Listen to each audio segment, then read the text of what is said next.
শান্তি। আজ 22শে জুলাই 2024 বাবার অমূল্য মধুর প্রাতমূল্যি শুনব।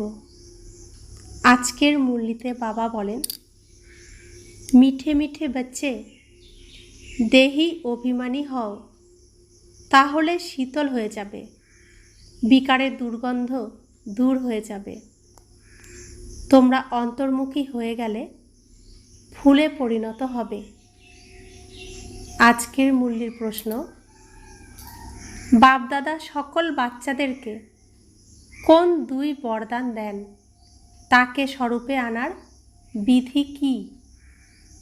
উত্তর, বাবা সকল বাচ্চাদেরকে শান্তি আর সুখের বরদান দেন। বাবা বলেন, বাচ্চারা তোমরা শান্তিতে থাকার অভ্যাস করো। কেউ যদি উল্টোপাল্টা কিছু বলে তাহলে তোমরা উত্তর দিও না, তোমাদের শান্ত থাকতে হবে। অপ্রয়োজনীয় পরনিন্দা পরচর্চা করো না, কাউকেই দুঃখ দেবে না। মুখে শান্তির চুষিকাঠি রাখো, তাহলেই এই দুই বরদান স্বরূপে এসে যাবে। বাবা কত সুন্দর করে বোঝান আমাদের। ওম শান্তি। মিষ্টি মিষ্টি বাচ্চারা কখনো সামনে থাকে, কখনো আবার দূরে চলে যায়। সামনে তারাই থাকে যারা স্মরণ করে, কেননা স্মরণের এই যাত্রাতেই সব কিছু নিহিত আছে। এমন বলাও হয়, দৃষ্টি দিয়ে ভরপুর করে। আত্মার নজর যায় পরম পিতার প্রতি, তখন আর কিছুই তার ভালো লাগে না। তাকে স্মরণ করলে বিকর্ম বিনাশ হয়। যখন স্বয়ং ভগবান, যাকে পাওয়ার জন্য আমরা এত পূজা, এত জপ তপ যজ্ঞ আদি কত কিছুই না করেছি, যখন তাকে পেয়েছি, তার সত্য ভালোবাসা পেয়েছি, সত্য প্রেম পেয়েছি, সত্য সুখ পেয়েছি, যা পাওয়ার জন্য আমরা কত জনের পিছনে ছুটেছি। তো যখন সেই সত্য ভালোবাসা, সত্য প্রেম তিনি দিয়েছেন, তাকে পেয়েছি, তখন তার প্রতি আমাদের নজর থাকে, মন থাকে। তখন অন্য কোনো কিছুই আর ভালো লাগে না, কারণ বাকি সব কিছুই মিথ্যা। মিথ্যাকে ভালো কারোরই লাগে না। তো যিনি সত্য, তাকে স্মরণ করলে তিনি এমনই, তিনি আমাদের সমস্ত নোংরার বোঝা নিজে নিয়ে আমাদেরকে হালকা করে দেন, নিশ্চিন্ত করে দেন। তাই আমাদের সমস্ত বিকর্মের বোঝা বিনাশ হয়ে যায়। তাই নিজের প্রতি কত সাবধানতা রাখা প্রয়োজন। স্মরণ না করলে মায়া বুঝতে পারে এর যোগ ছিন্ন হয়েছে, তখন মায়া নিজের দিকে আকর্ষণ করে, কিছু না কিছু ভুল কাজ করিয়ে দেয়। এমনভাবেই তারা বাবার নিন্দা করায়। ভক্তিমার্গে গাওয়া হয়, বাবা আমার তো এক তুমি, দ্বিতীয় আর কেউ নেই। বাবা তখন বলেন, বাচ্চা তোমাদের লক্ষ্য অনেক উঁচু, কাজ করতে করতে বাবাকে স্মরণ করা, এ হলো উঁচুর থেকেও উঁচু লক্ষ্য। এতে খুব ভালো অভ্যাসের প্রয়োজন, না হলে যারা উল্টো কাজ করে তারা নিন্দুক হয়ে যায়। তোমরা মনে করো কারো মধ্যে ক্রোধ এলো, নিজেদের মধ্যে লড়াই ঝগড়া করলো, তাহলেও তো তারা নিন্দা করালো। এতে অনেক সাবধানতা রাখতে হবে। গৃহস্থ জীবনে থেকেও বুদ্ধি বাবার সঙ্গে যুক্ত করতে হবে। এমন নয় যে সবাই সম্পূর্ণ হয়ে গেছে, তা নয়। সবাই এখনও সম্পূর্ণতা প্রাপ্ত করার চেষ্টা করছে। মায়ার সাথে লড়াই তো দিন প্রতিদিন লেগেই আছে। পরিস্থিতি পার সকলকেই করতে হচ্ছে। তো বাবা বলছেন প্রয়াস করা উচিত। আমরা যেন দেহি অভিমানী হতে পারি। দেহভাবে এলে কিছু না কিছু ভুল কাজ করে ফেলে, তাই বাবার নিন্দা করিয়ে দেয়। বাবা বলেন এমন সদ্গুরুর যারা নিন্দা করায় তারা লক্ষ্মীনারায়ণ হওয়ার যোগ্য হয় না। তাই সম্পূর্ণ পুরুষার্থ করতে থাকো, এতে তোমরা খুবই শান্ত শীতল হয়ে যাবে। 5 বিকার সব দূর হয়ে যাবে। তোমরা বাবার থেকে অনেক শক্তি পাবে। তোমাদের কাজ কারবারও করতে হবে। বাবা এমন বলেন না যে কর্ম করো না, ওখানে তো তোমাদের কর্ম অকর্ম হয়ে যাবে। কলিযুগে যে কর্ম হয় তা বিকর্ম হয়ে যায়। এখন সঙ্গম যুগে তোমাদের শিখতে হয়, ওখানে শেখার কোনো ব্যাপার নেই। এখানকার শিক্ষাই ওখানে সাথে চলবে। বাবা বাচ্চাদের বোঝান যে বাহির্মুখিতা ভালো নয়, তোমরা অন্তর্মুখী ভব। তা আমরা যখন বাহির্মুখী থাকব তো রাবণের দুনিয়ায় পড়ে থাকব, অন্তর্মুখী থাকব তো পরমাত্মার কাছে থাকব। আমি আত্মা, আমি পরমাত্মার সন্তান হয়ে থাকব। আর বাহির্মুখী অর্থাৎ স্থূল জিনিসের প্রতি আকর্ষণ হওয়া, তো রাবণের দিকেই আকর্ষণ হওয়া, মায়ার দিকেই আকর্ষণ হওয়া। তাই বলা হয় অন্তর্মুখী সদা সুখী। এমন সময়ও আসবে যখন বাচ্চারা তোমরা অন্তর্মুখী হয়ে যাবে। বাবা ছাড়া আর কিছুই তোমাদের স্মরণে আসবে না। তোমরা যখন এসেছিলে তখন তোমাদের কারোর কথাই স্মরণে ছিল না। গর্ভ থেকে যখন বাইরে এলে তখন জানতে পারলে এই আমাদের মা, বাবা, ইনি অমুক। তাই এখন এমনভাবেই যেতে হবে আমরা এক বাবারই, বাবা ছাড়া আর কেউ যেন বুদ্ধিতে না আসে। তো আমরা যে এ শরীরে ছিলাম সেসব কথা আমাদের স্মরণে ছিল না। আমরা গর্ভের থেকে বাইরে আসার পরে তখন মা বাবা, শরীরের মা বাবাকে চিনতে পেরেছি। তো আগে আমি কি ছিলাম, আগের শরীর, আগের ড্রেস আমার কেমন ছিল, আমার তো কিছুই স্মরণে নেই। তো আমি ওই দুনিয়া ছেড়ে এসেছি, নতুন জন্ম হয়েছে আমার ঈশ্বরীয় পরিবারে। তাহলে আগের সব কিছু আমার সব ভুলে যেতে হবে। তো বাবা বলছেন এমনভাবেই যেতে হবে, কিছুই যেন স্মরণে না থাকে আমার বাবা ছাড়া। বাবা বলছেন যদিও সময় আছে তবুও পুরুষার্থ তো সম্পূর্ণ রীতিতে করতে হবে। এই শরীরের উপর কোনো ভরসা নেই। ঘরেও যেন খুব শান্তি থাকে, ক্লেশ যেন না থাকে, এমন চেষ্টাই তোমাদের করতে হবে। না হলে সবাই বলবে এদের মধ্যে কত অশান্তি। বাচ্চারা তোমাদের সম্পূর্ণ শান্ত থাকতে হবে। ওম শান্তি। তোমরা তো শান্তির অবিনাশী উত্তরাধিকার নিচ্ছ, তাই না? এখন তোমরা কাঁটার মধ্যে আছো, তোমরা এখন ফুলের মধ্যে নেই। এই কাঁটার মধ্যে থেকেই তোমাদের ফুলে পরিণত হতে হবে। তোমরা নিজেদের আরও বেশি কাঁটাতে পরিণত করো না। তোমরা যত বাবাকে স্মরণ করবে ততই শান্ত থাকবে। কেউ যদি উল্টোপাল্টা কিছু বলে তোমরা শান্তিতে থাকো। আত্মা তো শান্তই, আত্মার স্বধর্ম হলো শান্ত।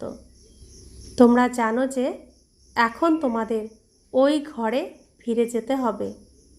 বাবাও হলেন শান্তির সাগর। আমরা কাঁটার জঙ্গলে আছি, সবাই আমাদের খোঁচা দেওয়ারই চেষ্টা করবে। মায়া আমাদের খোঁচা দেওয়ার চেষ্টা করবে, আঘাত দিতে চেষ্টা করবে। বাবা বলছে তুমি শান্ত হয়ে চুপ করে থাকো, খোঁচার মধ্যে যেও না। তো বাবাও শান্তির সাগর, তার সন্তান আমি আত্মাও শান্তির সাগর। তোমরা ফালতু পরনিন্দা পরচর্চায় অনেক ক্ষতি করে ফেলো।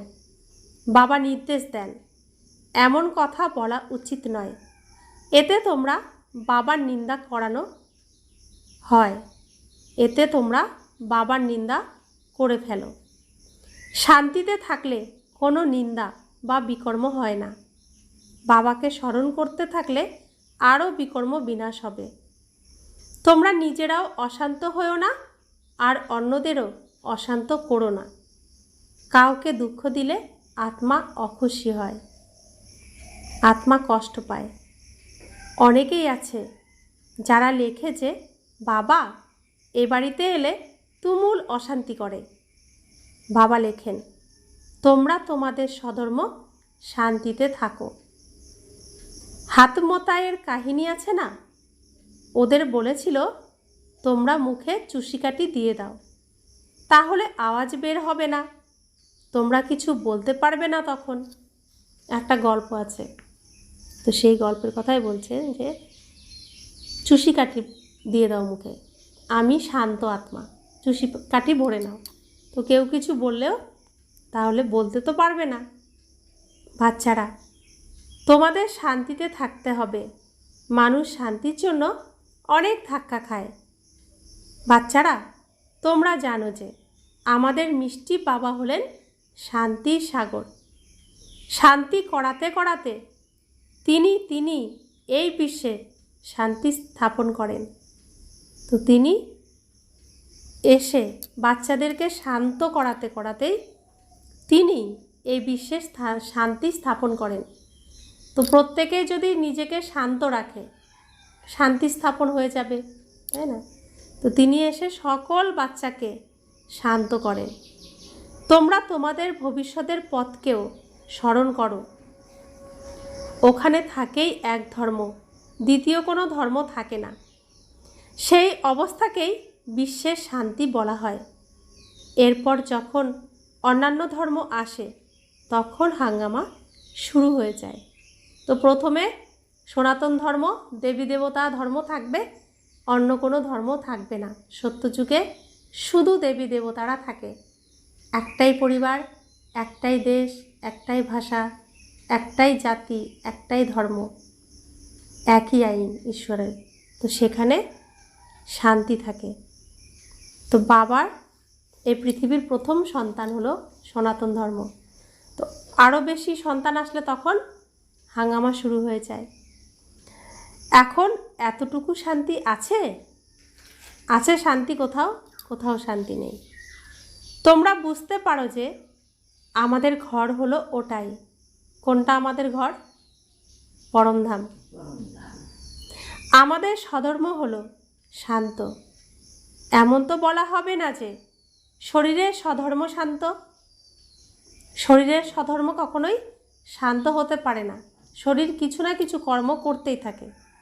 নিঃশ্বাস নিই, শ্বাস প্রশ্বাস চালাই, এটাও কর্ম। তো শরীর কর্ম করতেই থাকে, শান্ত থাকতে পারে না। কিন্তু আমি আত্মা শান্ত স্থির হয়ে থাকতে পারি। শরীর হলো বিনাশী আর আত্মা অবিনাশী। আমি আত্মা সম্পূর্ণ কি অমর, কোনো দিন আমার বিনাশ নেই, আমার মৃত্যু নেই। কিন্তু শরীরের বিনাশ আছে, শরীর শেষ হয়ে যায়, বিনাশ হয়ে যায়। যত সময় আত্মা ওখানে থাকে তো কত শান্ত থাকে। কোথায়? যখন বাড়িতে থাকে তখন শান্ত থাকে। পরমধামে সবাই শান্ত হয়ে বসে থাকে। এখানে সম্পূর্ণ দুনিয়াতেই অশান্তি, তাই মানুষ শান্তি চাইতে থাকে। কিন্তু কেউ চাইলেই সদা শান্তিতে থাকবে এমন তো হতে পারে না। কারণ এই দুনিয়াই হলো রাবণের মায়ার দুনিয়া, যেখানে মায়া অশান্তি ছড়িয়ে রেখেছে চারিদিকে। তো কেউ সদা শান্তিতে থাকবে এমন হতে পারে না। যদিও 63 জন্ম এখানেই থাকে, তবুও তো অবশ্যই আবারও আসতে হয়। তো এখানে আসা যাওয়া চলতেই থাকে। নিজের সুখ দুঃখের অভিনয় করে আবার চলে যাবে। এই নাটককে সম্পূর্ণভাবে বুদ্ধিতে রাখতে হবে। এই সিনেমার মধ্যে আমরা অনেকগুলো চরিত্রে অভিনয় করি। তো অভিনয় করার জন্য একটা অভিনয় শেষ হলে ড্রেস চেঞ্জ করে আবার আরেকটা ড্রেস পরতে হয়। তো এখানে আমাদের আসা যাওয়া চলতেই থাকে। বাচ্চারা, তোমাদেরও যেন খেয়াল থাকে যে বাবা আমাদের বরদান দেন সুখ আর শান্তির। ব্রহ্মার আত্মাও সব কিছুই শোনে, সব থেকে কাছে তো এনার কান শোনে, এনার মুখ কানের কাছে, তোমাদের তো তাও কত দূরে। তো ব্রহ্মা বাবার শরীরে পরমাত্মা স্বয়ং শরীরের মধ্যে থাকেন, তো কানের কাছেই থাকেন। তো ব্রহ্মা বাবার কান সব থেকে ভালো করে শুনতে পারে কাছ থেকে, আমরা তো একটু দূরে। ইনি তৎক্ষণাৎ শুনতে পান, সমস্ত কথাই ইনি বুঝতে পারেন। বাবা বলেন, মিষ্টি মিষ্টি বাচ্চারা। মিষ্টি মিষ্টি তো তিনি সবাইকেই বলেন, কারণ সকলেই তো বাচ্চা। যেসব জীবাত্মারা আছে তারা সবাই বাবার অবিনাশী সন্তান। এই শরীর তো বিনাশী, বাবা হলেন অবিনাশী। আত্মা বাচ্চারাও অবিনাশী। বাবা বাচ্চাদের সঙ্গে কথাবার্তা বলেন, একে বলা হয় আধ্যাত্মিক জ্ঞান। সুপ্রিম আত্মা বসে আত্মাদের বোঝান, বাবার ভালোবাসা তো আছেই। যত সব আত্মা আছে সব তমপ্রধান। এরা যখন ঘরে ছিল সব শতপ্রধান ছিল। আমি কল্পে কল্পে এসে সবাইকে শান্তির পথ বলে দিই। এখানে বর দেওয়ার কোনো ব্যাপার নেই। এমন বলবেন না যে ধনবান ভব, আয়ুষ্মান ভব, তা নয়। সত্যযুগে তোমরা এমনই ছিলে, কিন্তু আশীর্বাদ দেন না। তো বাবা আশীর্বাদ কি দেন? আমরা যেন প্রাপ্ত করি, রাস্তা দেখিয়ে দেন। কিন্তু ধনবান ভব, আয়ুষ্মান ভব এই বরদান বাবা দেন না। এটা আমাদের নিজেদেরকেই করতে হয়, অর্জন করতে হয়। তোমরা কৃপা বা আশীর্বাদ চাইবে না। বাবা হলেন বাবাও আবার টিচারও, এই কথা তোমাদের স্মরণ করতে হবে। বলছে চাইবে না কিছু, কৃপা আশীর্বাদও চাইবে না, কারণ তুমি ভগবানের সন্তান। তুমি কারো কাছে কিছু চাইতে পারো না, চাইলেই তুমি ভিখারি। সব কিছু তোমার আছে, বাবার যা তোমারও তা, তাই চাইবে না। তো বাবা বলছেন, আহা, শিব বাবা আমাদের বাবাও টিচারও। তিনি হলেন জ্ঞানের সাগর। বাবা বসেই আমাদের নিজের আর রচনার আদি মধ্য এবং অন্তের জ্ঞান শোনান, যাতে তোমরা চক্রবর্তী মহারাজা হয়ে যাও। এ তো সম্পূর্ণ অলরাউন্ড চক্র। বাবা বোঝান যে এই সময় সম্পূর্ণ দুনিয়া রাবণ রাজ্যে আছে। রাবণ কেবলমাত্র লঙ্কাতে নেই, এ হলো বেহদের লঙ্কা। সম্পূর্ণ দুনিয়াটাই এখন রাবণের, আর সম্পূর্ণ দুনিয়াটাই লঙ্কার মতো এখন জ্বলছে, চারিদিকেই জল। সম্পূর্ণ লঙ্কা রাবণের ছিল, এখন আবার রামের হচ্ছে। তো আগুনের মধ্যে কি দিতে হয়? জ্বালা পোড়ার মধ্যে জল দিলে তো জ্বালা কমে যায়। তো এখন চারিদিকে কি হচ্ছে? জল বাড়ছে না চারিদিকে। তো রাবণের এই জ্বালা পোড়া কমানোর জন্য জল দিয়েই সব পরিষ্কার। সম্পূর্ণ লঙ্কা রাবণের ছিল, এখন আবার রামের হচ্ছে। লঙ্কা তো সোনার ছিল, ওখানে সোনা অনেক থাকে। এর উদাহরণও দেওয়া হয়। ধ্যানে গিয়ে সেখানে একটি সোনার ইট দেখেছিল। এখানে যেমন মাটির ইট, ওখানে তো সোনার হবে। এখানে মাটির ইট পুড়িয়ে ঘর হচ্ছে, আর সেখানে সত্যযুগে সোনার ইট হবে। তাই মনে করে ওখানে সোনা নিয়ে যাবে। কেমন সব নাটক বানানো হয়েছে। ভারত তো অনেক নামি দামি, অন্য কোনো খণ্ডে এত হীরে জহরত থাকে না। বাবা বলেন যে আমি গাইড হয়ে সবাইকেই ফিরিয়ে নিয়ে যাই। ভারতবর্ষে যে সংসারী লোক আমরা আছি, প্রত্যেকের ঘরেই সোনা থাকে, রত্ন থাকে। বিদেশে এরকম থাকে না। তো ভারতবর্ষে খুব নামি দামি না, সেজন্য বাবা বলেন আমি গাইড হয়ে সবাইকেই ফিরিয়ে নিয়ে যাই। চলো বাচ্চারা, এখন ঘরে ফিরে যেতে হবে।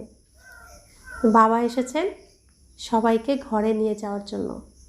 ঘরে ফেরার রাস্তা কেউ জানে না, বাবা এসে রাস্তা দেখিয়ে আমাদের নিয়ে যাওয়ার জন্য তৈরি করছেন, পরিষ্কার করে সবাইকে ঘরে নিয়ে যাবেন। আত্মা হলো পতিত, পবিত্র হওয়া ব্যতীত ঘরে ফিরে যেতে পারে না। আমাদের ঘরে নোংরা অবস্থায় যাওয়ার কোনো অধিকার নেই। পরিষ্কার পরিচ্ছন্ন একদম স্বচ্ছ পবিত্র হয়ে ঘরে ফিরতে হবে। তাই বাবা এসে আমাদেরকে পবিত্র বানাচ্ছেন। পতিতকে পবিত্র করেন একমাত্র বাবাই। তাই সকলেই এখন এখানে, একা ঘরে ফিরে কেউই যেতে পারে না। তো ব্রহ্মা বাবা স্বয়ং শ্রীকৃষ্ণ হওয়ার জন্য রেডি হয়ে তিনি সুন্দর হয়ে গেছেন, কিন্তু আমরা যাচ্ছি না, তাই বাবা তাকে একা নিতেও পারছেন না। তো বাবা বলছেন নিয়ম তা বলে না। বাবা বলেন যে বাচ্চারা, মায়া তোমাদের আরও বেশি করে দেহ অভিমানে আনবে, বাবাকে স্মরণ করতেই দেবে না। তোমাদের কিন্তু সাবধান থাকতে হবে। এ হলো মায়ার উপরেই যুদ্ধ। চোখ অনেক ধোঁকা দিয়ে দেয়, এই দৃষ্টিকেই নিয়ন্ত্রণে রাখতে হবে। দেখা যায় যে ভাই বোনেও দৃষ্টি ঠিক থাকে না, তাই এখন বোঝানো হয় নিজেদের ভাই ভাই মনে করো। ভাই বোন নয়, শরীর নয়, আত্মাত্মা আমরা ভাই ভাই, এক পিতার সন্তান। এমনিতে সবাই বলে যে আমরা ভাই ভাই, কিন্তু এর অর্থ কিছুই বোঝে না। ব্যাঙের ডাকের মতো কর্কশভাবে অসন্তোষ প্রকাশ করে, কিছুই অর্থ বোঝে না। বলছে ব্যাঙ যেমন ডাকতে থাকে এরকম আমরাও চেঁচামেচি করতে থাকি, কিছুই বুঝি না। আত্মা আত্মা ভাই ভাই চেঁচামেচি করি, কিন্তু অর্থ কিছুই বুঝি না। এখন তোমরা প্রত্যেকটি কথার যথার্থ অর্থ বুঝেও গেছো। এখন আমরা বুঝেছি বাবার কথার অর্থগুলো। এই সৃষ্টির নাটকের সমস্ত কথার অর্থ আমরা বুঝেছি এখন। বাবা মিষ্টি মিষ্টি বাচ্চাদের বসে বোঝান যে তোমরা ভক্তি মার্গেও প্রেমিক ছিলে, প্রিয়তমকে স্মরণ করতে। দুঃখের সময় সবার আগে তাকেই স্মরণ করে, হায় রাম, হে ভগবান দয়া করো। স্বর্গে তো এমন কথা কখনোই বলবে না, স্বর্গে এসব শব্দগুলোই থাকবে না, বলার প্রয়োজনই আসবে না। আর এখন একটু কিছু হলে হাই রাম, হে ভগবান, হাই ভগবান, আগে তাকেই স্মরণ করি আমরা। তো সেখানে তো রাবণ রাজ্যই থাকে না, সত্যযুগে রাবণ রাজ্যই থাকে না। বাবা তোমাদের রাম রাজ্যে নিয়ে যান, তাই তার মতে চলা উচিত। এখন তোমরা ঈশ্বরীয় মত পাচ্ছ, এরপর দৈবী মত পাবে। এখন আমরা ঈশ্বরের ঘরে, স্বয়ং ভগবানের ঘরে থাকি, বাবার সাথে থাকি।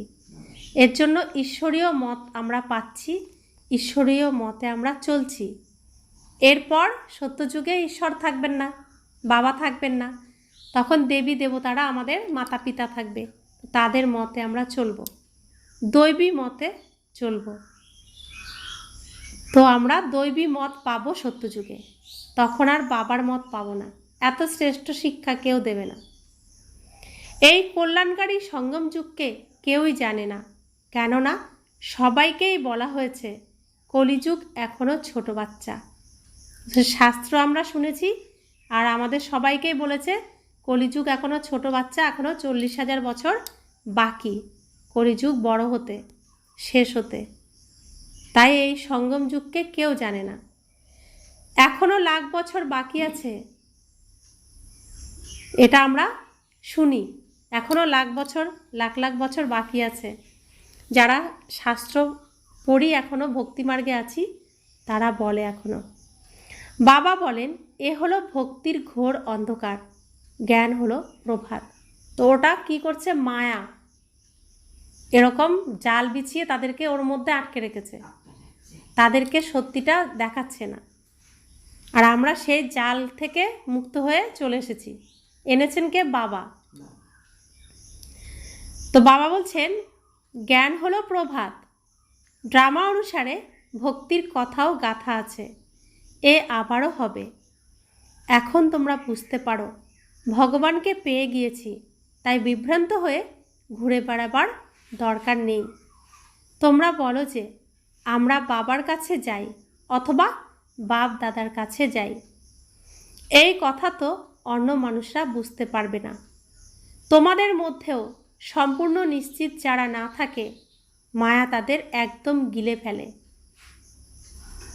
বড় কুমির গোটা হাতিকে একদম খপ করে গিলে ফেলে।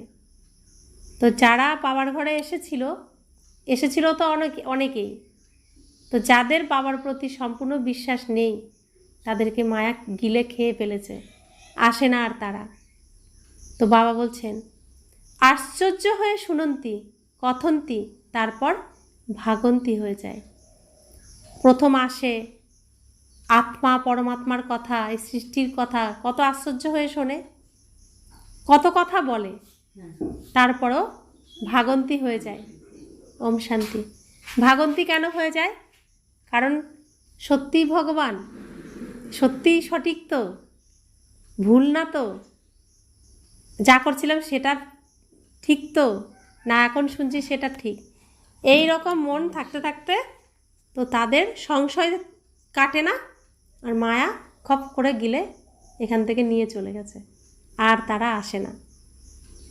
তো বাবা বলছেন, পুরানোরা তো চলে গেছে, সেই বিষয়েও গায়ন আছে। খুব ভালো ভালো মহারথীদেরও মায়া হারিয়ে দেয়। তারা বাবাকে লেখে, বাবা তুমি তোমার মায়াকে পাঠিও না। আরে এই মায়া আমারই নয়, রাবণ তার নিজের রাজত্ব কায়েম করে, আমি এখন আমার রাজ্য স্থাপন করছি। এ পরম্পরা ধরে চলে আসছে। রাবণই হলো তোমাদের সব থেকে বড় শত্রু। ওরা জানে যে রাবণ হলো শত্রু, তাই প্রতি বছর তাকে জ্বালানো হয়। মহীশূরের দশহরা খুব বড় করে পালন করা হয়, কিন্তু মানুষ কিছুই বোঝে না। তোমাদের নাম হলো শক্তি সেনা, ওরা আবার বানর সেনা নাম রেখে দিয়েছে। তোমরা জানো যে বরাবর আমরা বানরের মতো ছিলাম, এখন রাবণের উপর জয়লাভের জন্য আমরা শিব বাবার থেকে শক্তি গ্রহণ করছি। বাবা এসেই আমাদের রাজযোগ শেখান। তো আমরা বানরেরা কি করছি? রাজযোগ শিখে এই বিশেষ সাগর, যে এখন এই বিশেষ সাগরের উপরে রাম নামের পাথর ফেলছি, রাস্তা তৈরি করছি। কোথায় যাওয়ার জন্য? পরমধাম যাওয়ার জন্য, আর সুখের দুনিয়ায় আসার জন্য সেই রাস্তা আমরা তৈরি করছি। আর এই রাস্তা দিয়েই সবাই যাবে আর উদ্ধার হবে। তো সেই বানর আমরা। তো বাবা বলছেন, একে অমর কথাও বলা হয়। এই যে ঘটনা চলছে সঙ্গম যুগের, এর উপরে সমস্ত কথা কাহিনী তৈরি হয়েছে, দেখে অমর কথাও বলা হয়। তোমরা জানো যে বাবা আমাদের অমর কথা শোনান। আমরা সবাই পার্বতী, শিব পার্বতীদের এই গুপ্তভাবে এখানে অমর কথা শোনাচ্ছেন। বাকি কোনো পাহাড় ইত্যাদির উপর বসে শোনান না। বলা হয় শঙ্কর পার্বতীকে অমর কথা শুনিয়েছিলেন। শিব শঙ্করের চিত্রও রাখা হয়। মানুষ এই দুইকে মিলিয়ে দিয়েছে। এ সবই হলো ভক্তিমার্গের। দিনে দিনে সবাই তমপ্রধান হয়ে গেছে। শতপ্রধান থেকে শত হয়ে গেলে দুই কলা কম হয়ে যায়। বাস্তবে ত্রেতাকেও স্বর্গ বলা যায় না। বাচ্চারা, বাবা আসেন তোমাদের স্বর্গবাসী বানাতে। বাবা প্রত্যেককেই বৈকুণ্ঠে পাঠাতে চান, কৃষ্ণর সঙ্গে একদম কৃষ্ণের মহলে পাঠাতে চান, তার রাজ দরবারে সিংহাসনে বসাতে চান। তো বাবা বলছেন, বাবা জানেন যে ব্রাহ্মণ কুল আর সূর্যবংশী চন্দ্রবংশী কুল এ দুই স্থাপন হচ্ছে। রামচন্দ্রকে ক্ষত্রিয়ের নিদর্শন হিসাবে দেখানো হয়েছে। তোমরা সকলেই তো ক্ষত্রিয়, যারা মায়াকে জয় করো। কম নম্বরে যারা পাশ করে তাদের চন্দ্রবংশী বলা হয়। এই কারণেই রামকে বাণ ইত্যাদি দিয়ে দেওয়া হয়েছে। কেন? মনের মধ্যে কিছুটা যুদ্ধ আর কিছুটা জয়লাভ, তো সম্পূর্ণ লাভ জয় হয় না, তাই জন্য রামকে তীর ধনুক দিয়ে সাজিয়ে দিয়েছে। হিংসা তো ত্রেতাতেও থাকে না। এমন মহিমাও আছে, রাম রাজা রাম প্রজা, কিন্তু এই ক্ষত্রিয়ভাবে নিদর্শন দিয়ে দিয়েছে, তাই মানুষ দ্বিধাগ্রস্ত হয়ে যায়। এই হাতিয়ার ইত্যাদি থাকেই না, শক্তির জন্য কাটারি ইত্যাদি দেখানো হয়। মানুষ এইসব কিছুই বোঝে না। বাচ্চারা, তোমরা এখন বুঝতে পেরেছ বাবা হলেন জ্ঞানের সাগর। তাই বাবাই আমাদের আদি মধ্য এবং অন্তের রহস্য বুঝিয়ে বলেন। অসীম জগতের বাবার তার বাচ্চাদের প্রতি যে ভালোবাসা আছে, তা এই পৃথিবীর লৌকিক পিতার হওয়া সম্ভব নয়। কেন সম্ভব নয়? তিনি সত্য আসল পিতা, আর শরীরের পিতা মিথ্যা। শুধুমাত্র এই শরীরের সঙ্গে সেই শরীরের লেনদেন রয়েছে, হিসাব নিকাশ রয়েছে, তা মেটানোর জন্য আমাদের সম্পর্ক। কিন্তু সত্য পিতার সাথে এ তো সত্যই সম্পর্ক, এটা তো কোনো লেনদেনের সম্পর্ক নেই, তাই না? তাই বাবা বলছেন, তিনি 21 জন্মের জন্য বাচ্চাদের সুখদায়ী করে দেন। তাহলে তো তিনি অতি প্রিয় বাবা হলেন, তাই না? কত প্রিয় বাবা, যিনি তোমাদের সব দুঃখ দূর করে দেন। তিনি আমাদেরকে সব কিছুই দিয়ে যান, নিজের জন্য কিছুই রাখেন না।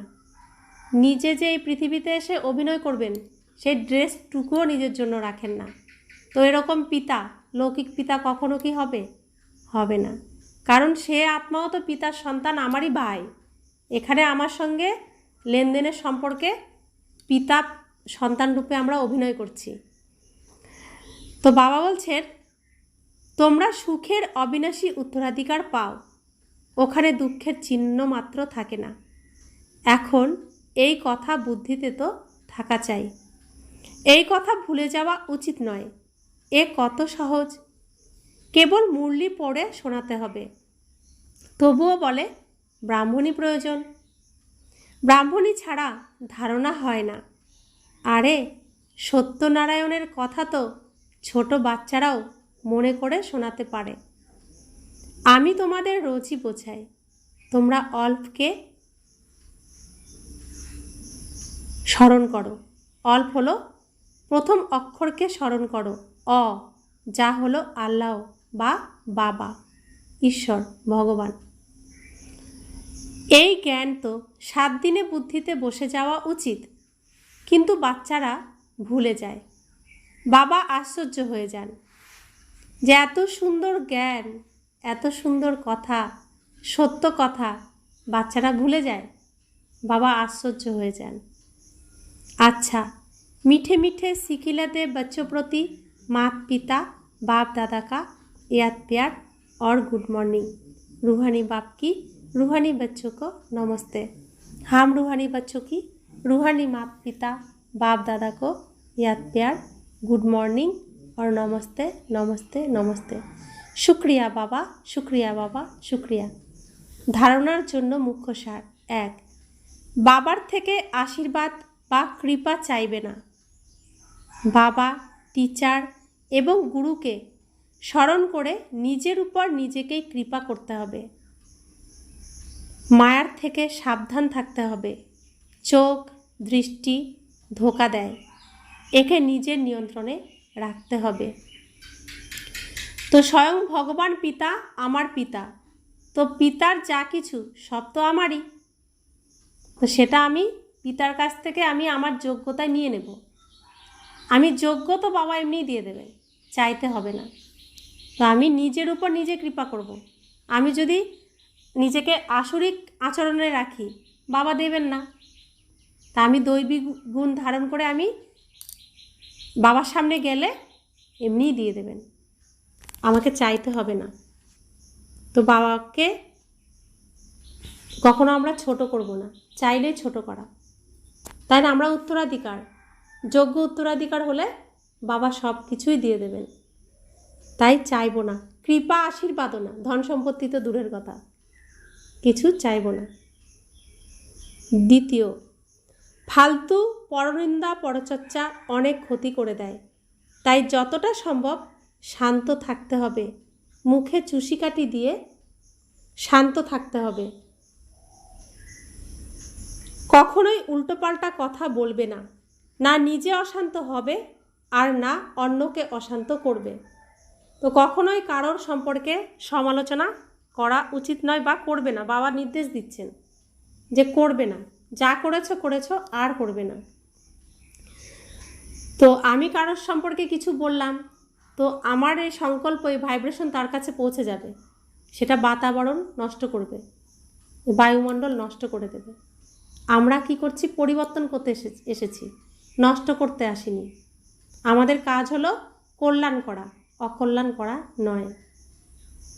বরদান, বাবার সহায়তার দ্বারা শুলকে কাঁটা বানানো সদা নিশ্চিত আর ট্রাস্টি ভব।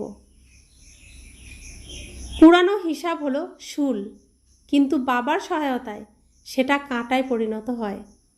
পরিস্থিতি অবশ্যই আসবে, কেননা সব কিছু এখানেই পরিশোধ করতে হবে, কিন্তু বাবার সহায়তা সেটাকে কাঁটা বানিয়ে দেয়, বড় কথাকে ছোট বানিয়ে দেয়, কেননা বড় বাবা সাথে আছেন।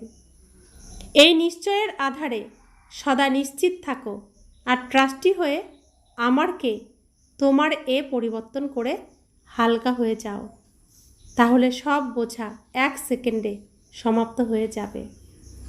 অন্তিম সময়ে আমরা পৌঁছে গেছি। তো অন্তিম সময়ে সমস্ত হিসাব নিকাশ যেটুকুও জমে রয়েছে, আমরা এতদিনও স্মরণের দ্বারা পরিষ্কার করিনি, সেটুকু এখন সামনে বেরিয়ে আসবে। ধর্মরাজপুরীর সাজা তো প্রত্যেককেই খেতে হবে, যারা পরিষ্কার আমরা হইনি। তো এখন সম্বন্ধ সম্পর্ক আত্মার মানে শরীরের রূপে, পরিস্থিতির রূপে, প্রকৃতির রূপে সব রকমভাবে আসবে। তো যেটা শুল ছিল, বড় আঘাত পেতাম, সেটাকে বাবা কাঁটা বানিয়ে দিয়েছেন। যেটা অনেক বেশি হতো, সেটা অল্পের উপর দিয়ে এখন মিটে যাবে। তো এর জন্য বাবা কি বলেছেন? বাবার সহায়তার দ্বারা শুলকে কাঁটা বানিয়ে সদা নিশ্চিন্ত ট্রাস্টি ভব।